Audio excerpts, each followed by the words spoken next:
ආයිබෝන් යාළුවනේ අද මම ඕගොල්ලොත් එක්ක කතා බහ කරන්න බෙදා හදා ගන්න බලාපොරොත්තු වෙන්නේ රුලට් ක්‍රීඩා කරන ඔබ අනිවාර්යයෙන්ම පිළිපැදිය යුතු අනුගමනය කළ යුතු කරුණු කාරණා කිහිපයක් සම්බන්ධව මේ හඬපටය හොඳින් ශ්‍රවණය කරන්න ඒක ශ්‍රවණය කළා ධාරණය කරගෙන ඒ අනුව ඔබේ රුලට් ක්‍රීඩාව සාර්ථක කරගන්න කියලා මම මතක් කරනවා.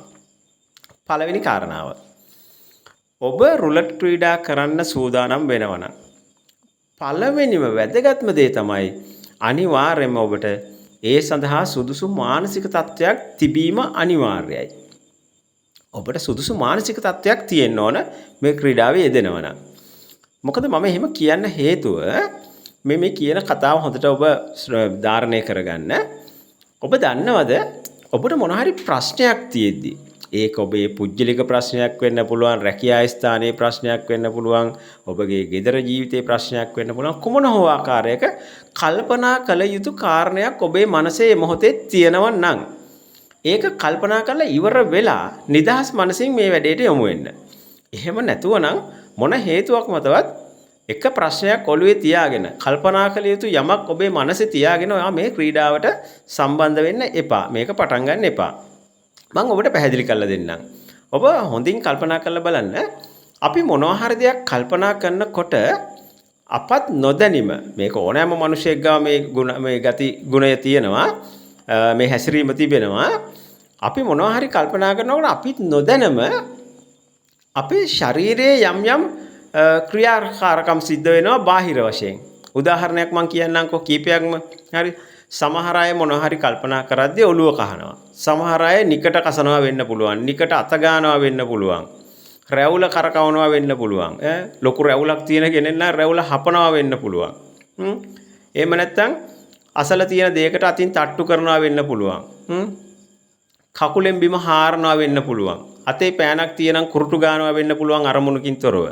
කල්පනාව යනවා මනසේ. හැබැයි අතරේ අපේ ශරීරයෙන් අපි බාහිර ක්‍රියාකාරකමකුත් නිරායාසයෙන් කරනවා. එතකොට ඔබ කල්පනා කරා ඉතින් මේක කොහොමද මේකට සම්බන්ධ වෙන්නේ? ඔව් ඒකට සම්බන්ධ වෙනවා අනිවාර්යයෙන්ම. හොඳට මතක තියාගන්න මෙවැනි කල්පනා කළ යුතු කාරණාවක් තියෙන වෙලාවක ඔයා රුලට් ක්‍රීඩාවට යොමු වුණොත් ඒ වගේ වෙලාවකදී ඔයා ක්‍රීඩා කරයි. හැබැයි මනස තියෙන වෙන කල්පනාවක. එක්කෝ ආරම්භයේදී මනස රුලට් ටේබල් එකේ තිබුණත් ඔයා දන්නේම නැතුව මනස අර කල්පනා කළ යුතු කාරණාවට යොමු වෙනවා. ඒ යොමු වෙච්ච තැන ඉඳලා අර මං කියපු බාහිර ක්‍රියාකාරකම බවට පත් වෙන්නේ ඔයාගේ අතින් රුලට් ක්‍රීඩාව සිදුවීම.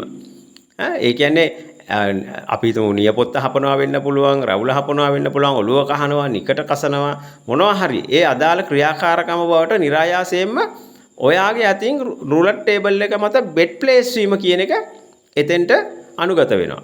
එතකොට ඔයා කල්පනා කර අර වැඩේ නිකන් අතින් නිකන් ඒක සිද්ධ වෙනවා. සමහරලාට ඔයාම දන්නේ නැහැ ඔයා අයියේ බෙඩ් ප්ලේස් කරේ කියලාවත්.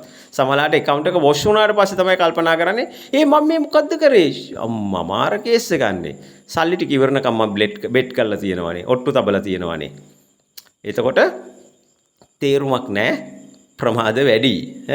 ඒක නිසා නිදහස් මනසක් නැත්තම් අනිවාර්යයෙන්ම මේ සෙල්ලමට යොමු වෙන්න නම් එපා. හරි? ඊගාවට වැදගත් කරුණ.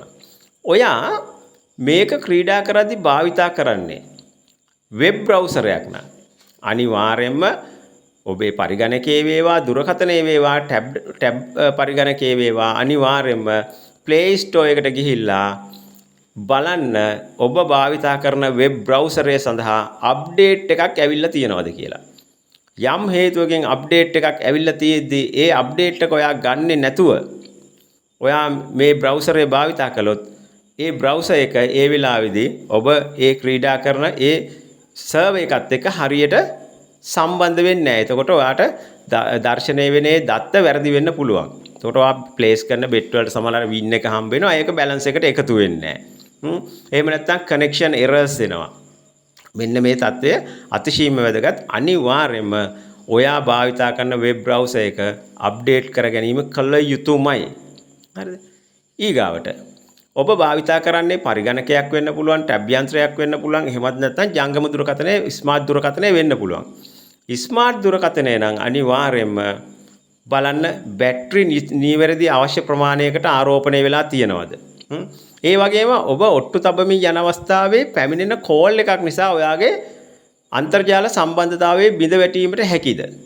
එහෙමනම් ඒ වෙලාවේදී කෝල් ටික වෙනත් සිම් එකකට හරවලා හරි එහෙම නැත්නම් කෝල් එන්නේ නැති වෙනත් සිම් එකක් හරි තමයි ඔබ භාවිතා කරන්න ඕනේ. මොකද මේක අතිශයින් භයානක තත්ත්වයක්. අනිවාර්යයෙන්ම ඔබ මොකක් හරි ක්‍රමයක් අනුගමනය කරමින් ඔට්ටු තබමින් යන වෙලාවකදී ඔබට අවශ්‍යම වෙලාවේ සමහරලාට කාගෙන් හරි කෝල් එකක් ආවොත් එහෙම ඔයාගේ අන්තර්ජාල සම්බන්ධතාවය බිඳ වැටිලා ඔයාට ඒ ඔට්ටුව තබා ගැනීමට නොහැකි වෙන්න පුළුවන්. හරි. ඒක බොහොම භයානකයි. අනිවාර්යයෙන්ම ඔයා අපරාධේ නිකන් සල්ලි නාස්ති කරගන්නවා. ඊගාවට ඔයා පාවිච්චි කරන්නේ පරිගණකයක් නම් අනිවාර්යයෙන්ම ඔබ ගාව UPS එකක් තිබිය යුතුමයි. ඒ UPS එක හරහා තමයි පරිගණකයට සහ රවුටරයට ඔයාගේ මේ පවර් සප්ලයි එක දීලා තියෙන්න ඕන. මොකද හදිසි විදුලි බිඳ වැටීමකදී එහෙම නැති වුණොත් එහෙම ෂණිකව මැෂින් එක ඕෆ් වෙලා යන නිසා අපරාධේ ඔයා ඔට්ටු තබමින් හිටියනම් ඔයාට ඒ මුදල් ටික නැතුව යනවා. ඒක අතිශයින්ම වැදගත් කාරණාවක්. ලැප්ටොප් යන්ත්‍රයක් භාවිතා කළා වුණත් ඒකට ඔයා අන්තර්ජාල සම්බන්ධතාවය දෙන්නේ රවුටර් එකක් කරහා නම් ඒ රවුටර් එකට අනිවාර්යයෙන්ම UPS එකක් කරහා කරන්ට් එක දීලා තියෙන්න ඕනේ. එහෙම නැති වුණොත් එහෙම ඒ පවර් සප්ලයි එක ඒ විදිහට නැත්තම් ප්‍රධාන සැපයුම්ෙන් දීලා තියෙනවා නම් ලැප්ටොප් එකේ බැටරි තිබ්බා වුණත් රවුටර් එක ඕෆ් වීම නිසා ඔයා ඒ වෙලාවේ අසරණතාවයට අපහසුතාවයට ලක් වෙනවා. මොකද ඔයාට එතනින් එහාට බෙඩ් ප්ලේස් කරගන්න බැරි වෙනවා. ඒකත් ඔයා අනිවාර්යයෙන්ම ඊටාම තරයේ සිහි තබා ගත යුතු කාරණාවක්. ඒ විතරක් නෙවෙයි. ඔබ යම් රුලට් ටේබල් එකකට ගිහිල්ලා වින් එකක් ගත්තට පස්සේ හරිද? වින් එකක් ගත්තට පස්සේ අනිවාර්යයෙන්ම ඒක කොච්චර පුංචි ගාණක් වුණත් කමක් නැහැ. හරි ඊටාම සුළු මුදලක් වුණත් ඔබ අනිවාර්යයෙන් මේ වීල් එකෙන් අයින් වෙන්න ඕනේ. ඕනේ තරම් වීල් තියෙනවනේ ඊට පස්සේ තවත් ටේබල් එකකට යන්න. එතනින් වින් එකක් ගන්න. ඊට පස්සේ තවත් එකකට යන්න. තවත් එකකට යන්න. එහෙම රවුමක් යනකොට ඔයාට ආයි මුල් වතාවේ බෙට් කර වීල් එකට ආපහු එන්නත් පුළුවන්. කිසි ගැටලුවක් නැහැ. හරිද? ඒ වගේම තමයි ඔබට ඒ ක්‍රමයේ අනුව වීල් මාරු කරමින් එක වීල් එකෙන් එක වින් එක බැගින් අරගනිමින් ඕන තරම් වේලා සෙල්ලම් කරන්න පුළුවන්. හැබැයි මතක තියාගන්න ඔයත් දන්නේම නැතුව ඔයාගේ මනස මේකත් එක්ක විඩාවටපත් වෙනවා. එහෙම නැත්නම් මේ ඒකාකාරී බවට අකමැති වෙනවා. හරිද? එතකොටත් ඔයා දන්නේම නැතුව ඔයාගේ අතින් වැරදි බෙට් එකක් ප්ලේස් වෙන්න පුළුවන්. ඔයා දන්නේම නැතුව ඔයාගේ හිත තමයි මේ වැඩේ කරන්නේ. ඒක නිසා එක දිගටම වින් කරන ක්‍රමයක් මගෙන් ඉගෙන ගන්න කීප දෙනා නම් හොඳටම දන්නවා ඒක. ඒගොල්ලෝ කවදාකවත් පරදින්නේ නැහැ. ඒ කොච්චර දන්නවා වුණත් ස්ථීරවම දිනන ක්‍රමය දන්නවා වුණත් අනිවාර්යයෙන්ම සුළු විවේකයක් ගන්න. මම නම් කියන්නේ වීල් එකකට දෙකකට ගියාට පස්සේ විනාඩි දෙක තුනක හරි බ්‍රේක් එකක් අරගන්න. මොකක් හරි එකක් වතුර එකක් බොන්න පොඩ්ඩක් ඇවිදලා එන්න. එහෙම නැත්නම් සින්දුවක කොටසක් අහන්න මොනවා හරි දෙයක් කරන්න. ඒ මොකද මේ මනසට චේන්ජ් එක ඒ වෙනස දෙන්න ඕනේ නිසා. මොකද මනස එහෙම එකම තැන එකම විදියට ඉන්න කැමති කෙනෙක් නොවන නිසා. හරිද? ඒක අනිවාර්යෙන් කළ යුතුයි. එතකොට මම මේ දැන් ඊගාවට කියන කාරණාව මේ මගෙන් ඉගෙන ගන්න කීප දෙනාට අදාළ නොවුනත් එහෙම නැතුව සෙල්ලම් කරන අයට මේක අතිශයින් වැදගත්. ඔයාගේ ආව තියෙන ඔබ තබන බෙට් දෙකක් හෝ තුනක් පෙරදුනොත් වහාම සෙල්ලම් කරන එක නවත්තන්න. පරාදුනොත් අනිවාර්යෙන්ම නතර කරන්න. මොකද ඒ පරාජය වූ මොහොතේ සිට සමහරලාට ඔබේ පරාජය රුපියල් 20ක් වැනි සුළු මුදලක් වෙන්න පුළුවන්. නමුත් මතක තියාගන්න ඒ සුළු මුදලට උනත් ඔයාගේ මනස සොලවන්න පුළුවන්. පෙරදුනා කියන අදහස සිතට එනවා. ඒකත් එක්ක ඔබ සසල වෙනවා, කම්පා වෙනවා. ඒ කම්පා වූ සිතට ඒ වීල් එක පැහැදිලිව පේන්නේ නැහැ. S දෙකෙන් දකින්න වෙන්න පුළුවන්. නමුත් මනසට පැහැදිලි වෙන්නේ නැහැ. එතනින් එහාට ඔයා තියෙන හැම බෙට් එකම පරදින්න තියෙන ඉඩ ප්‍රස්තාව අතිශයින්ම වැඩි. හරිද? මම පුංචි උදාහරණයකට කියන්නම්. හිතන්නකෝ නිසල පැහැදිලි දිය පොකුණක් තියෙනවා. මේක වතුර පැහැදිලි නිසාම ඔබට පතුලේ තියෙන දේවල් පේනවා. හැබැයි මේකට අපි ගල් කැටයක් දැම්මොත් ඒ දිය රැලි ටික ඇති වෙලා නැති වෙනකම්ම පතුල අපැහැදිලි වෙනවනේ. එතකොට මේ වැටෙන ගල් කැටේ ලොකුද පොඩිද කියන එක අදාළ නැහැ. ඒක කුඩා ගල් කැටයක් වුණත් එහෙම තමයි. ඒ කියන්නේ කුඩා පරාජයක් වුණත් ඔය කියන විදිහට ඔබ සසල වෙනවා. එතකොට මේ සසල වෙච්ච හිතට මේ වීල් එක හරියට පැහැදිලි වෙන්නේ නැහැ. හරියට අර සෙලවෙන ජලය නිසා පතුල පේන්නේ නැතුව යනවා වගේ තමයි ඔයාට ඔයාගේ දැක්ම මේ මනසෙන් දකින දැක්ම අපහැදිලි වෙනවා. ඔයාගේ චින්තනය අපහැදිලි වෙනවා. ඒ චින්තනය අපහැදිලි වෙන නිසාම ඔයාට එතනින් එහාට කොච්චර උත්සාහ කෙරුවත් නිවැරදි ඔට්ටුවක් තැබීමේ හැකියාව නැතුව යනවා. බොහෝ දෙනෙක් මේක ඇතුලේ පරදින්න තියෙන ප්‍රධානම හේතුවක් ඒක තමයි. ඉතින් එහෙම එකක් දෙකක් වුණාට පස්සේ ඔයා මේ මං කියපු දේ මතක තියාගෙන අනිවාර්යයෙන්ම ඔට්ටු තැබීම නතර කරන්න. ටික වෙලාවකට පස්සේ ආයි මනස සංසුන් වුණාට පස්සේ ඇවිල්ලා ආපහු පටන් ගන්නවා. හරිද? මෙන්න මේ කියන කාරණා අතිශයින්ම වැදගත්. මම ගොඩක් කතා කළේ නෑ මං කීපයයි කිව්වේ. හැබැයි මේ කීපය අනිවාර්යෙන් මේ නිකන් අර අපි කියන්නේ දේව වාක්‍යයක් වගේ. මනසේ තියාගෙන අනිවාර්යෙන් මේ පිළිවෙලට සෙල්ලම් කරන්න. ඒක අනිවාර්යෙන්ම ඔයාගේ ඉදිරි ගමනට විශාල ප්‍රයෝජනයක් වෙයි. එහෙමනම් මම ගොඩක් දුර කතා කරන්න බලාපොරොත්තු වෙන්නේ නැහැ. මට ඕමනා මෙන්න මේ මම කියපු කරුණු දෙක තුන ඔයාගේ මනසට ධාරණය කරවන්නයි. මේක නිතර නිතර අහලා හරි කමක් නැහැ. මතක තියාගෙන කොලයක ලියාගෙන හරි කමක් නැහැ. ඒ විදියටම කරන්න.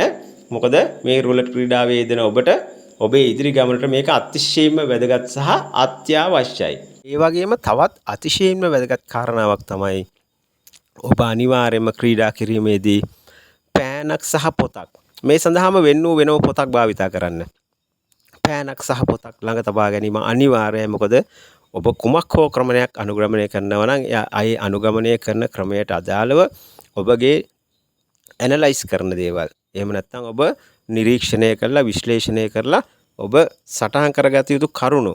ඒක මොනවා හරි නම්බර් එකක් වෙන්න පුළුවන්, මොකක් හරි සෙක්ෂන් වෙන්න පුළුවන්, කුමක් හෝ. අන්න ඒවා සටහන් කරගන්න ඔයා ගාව පෑනක් පොතක් තිබීම අනිවාර්යයි. මොකද සියල්ල මනසේ තියාගන්න බෑ. ඒ සටහන් කර ගැනීම ඇතුලේ ඔබට විශාල පහසුවක් ඇති වෙනවා ඔයාගේ බෙට් එක ප්ලේස් කරද්දී. ඒ වගේම ඒකේ උඩින්ම ගොඩක් වැදගත්. ඒ කියන්නේ තමන් ගාව දැනට තියෙන මුදල් ප්‍රමාණය සටහන් කරගන්න එක. එතකොට මේ මම කියලා දෙන මගෙන් ඉගෙන ගන්න කීප දෙනා ඇරෙන්න අනිත් අය ඒ කියන්නේ මොන හරි වෙනත් ක්‍රම වලට ක්‍රීඩා කරන අය ඒ කියන්නේ ස්ථීර නැති ක්‍රම වලට එහෙම අය නම් අනිවාර්යෙන් මම මෙන්න මෙච්චර මුදලක් ලොස් වුණාම මේක නවත්තනවා කියන එකත් ඒකෙම සටහන් කරගන්න. උදාහරණයක් ඇට ඔබේ ගිණුමේ තියෙන රුපියල් 5000යි නම් මේක මන් 3000ට අඩු වුණාට පස්සේ ආයෙ අද සෙල්ලම් කරන්නේ නැහැ කියලා හිතන් ඉන්නවා නම් ඒකත් සටහන් කරගන්න පැහැදිලිව පේන්න. ඒක වාට අතිශයින්ම වැදගත් වෙයි. මොකද මනස චංචල වෙච්ච වෙලාවකදී ඒ පොත දකිනකොට හරි ඔයාට මතක් වෙනවා මම මෙන්න මෙතනින් අද නවත්තන්න ඕනේ කියලා. එහෙම නැත්නම් ඔයා දන්නේම නැතුව ගාතේ තියෙන සියලු මුදල් නැති වෙනකන් ඔබ දන්නේ නැහැ. ඒක නිසා පෑනක් සහ පොතක් භාවිතා කිරීම අත්‍යවශ්‍ය කාරණයක්.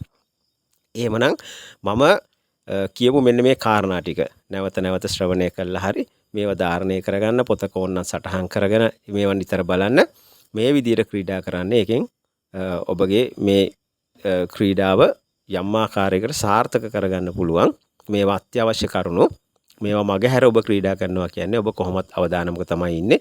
ඒක නිසා මම ඔබට නැවත මතක් කරනවා මේ කියපු කරුණු ධාරණය කරගෙන මේවා පිළිපදින්න කියලා ඔබේ ක්‍රීඩා කිරීමේදී. එහෙමනම් මගේ හඬපටේ මෙතනින් නතර කරනවා. සියලුම දෙනාට ජය වේවා කියලා ප්‍රාර්ථනා කරනවා.